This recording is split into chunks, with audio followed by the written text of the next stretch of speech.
Атырау облысында осыған дейін темір жол вагондарын жөндеумен айналысып келген біздің компаниялар былтырдан бастап өндірумен айналысып бастады. Ол енді өңірімізге Тексолтранс компаниясының келуіне байланысты. Ол компания келіп, қазіргі күні өзінің бір алғашқы жобасын іске қосты. Жобаның құны 20 миллиард теңге.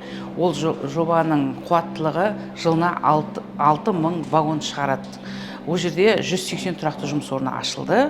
Тексол компаниясының тағы бір жобасы ағымдағы жылы сұйытылған газды сақтайтын қойма салып жатыр. Қойма іске қосылған жағдайда 60 тұрақты жұмыс орны ашылатын болады.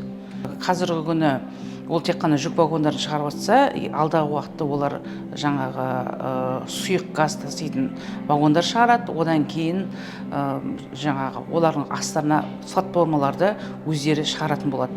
Осы қазіргі күні олар шетелден сатып алып отыр, алдағы уақытта өздері шығаруға жұмыстанып жатыр.